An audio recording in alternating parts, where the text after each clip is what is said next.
Let's take you live to Westminster. The Labour MP Andy McDonald joins us here on Sky News. Good to have you with us. You said yesterday that Peter Mandelson's causing the government and the Labour Party damage. If he doesn't do the right thing and resign, the Prime Minister should sack him. I assume on that basis you've welcomed the developments. Well, it's the right decision, and it's also the right decision for the Prime Minister to recall him through the Foreign Secretary.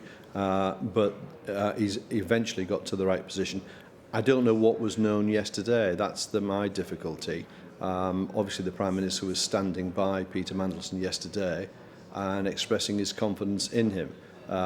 What's emerged overnight is more information, and there's got to be an inquiry as to why there's such a catastrophic failure of intelligence in the first instance as to that detailed information that's revealed by others, The Sun and Bloomberg.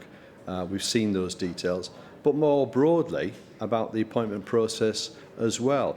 That has failed. The vetting process has failed if it hasn't unearthed these issues. So there are still questions to be asked, and I think the sooner we have an inquiry as to what went wrong here, the better. You've described the situation as a catastrophic failure, saying that the process has failed. With that in mind, to what degree do you have confidence in Sir Keir Starmer at the moment? Well, let's have that inquiry and see where that leads us. But there will be questions over judgment. I've got to say that I more than raised an eyebrow at the very thought of Peter Mandelson becoming the ambassador in the United States, given his checkered history in government prior to that. The fact that you would actually appoint a politician to such a role is another issue. We did have Karen Pierce prior to Peter Mandelson, a career diplomat, and we departed from that tradition of having career diplomats in such positions. We've got to have a discussion as to whether that was a sensible move. These are difficult waters to navigate, and that's what our diplomats do supremely well. And perhaps we should have stuck to that principle rather than appointing a politician who's always going to present a risk. With respect, Andy, you said that there needs to be an investigation and an inquiry. You didn't say unequivocally whether you've got confidence in the Prime Minister. Do I infer by that that that's not the case at the moment? Well, that's what the inquiry's got to reveal, what was known by whom and when.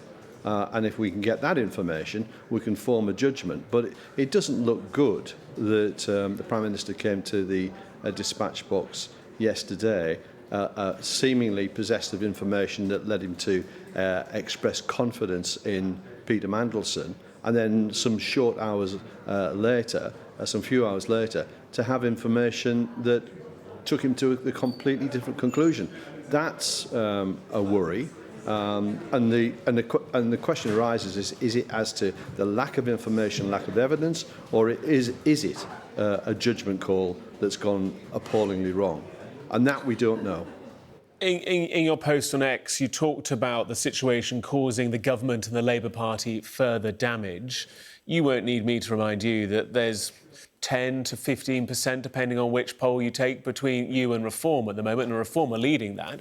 How much more damage can the party take? Because you've only been in power for a little over a year, and it has been, well, a pretty turbulent slide down in people's views and review of you so far. Well, it's a rapid decline in our fortunes from a colossal landslide that's put us in a position to bring about bold and radical change to our country that my constituents and people across the country are crying out for. They feel as if they're not being heard, despite the excellent things that this Labour government has done.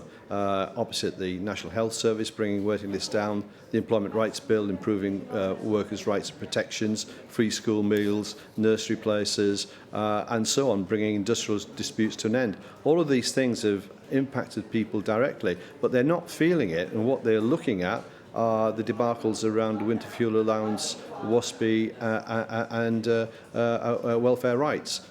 So these are the things that people are saying, we don't expect a Labour government to be doing this to us, and hence our lagging behind, and our position over Gaza not being strong enough with the Israeli government in the way that they have behaved.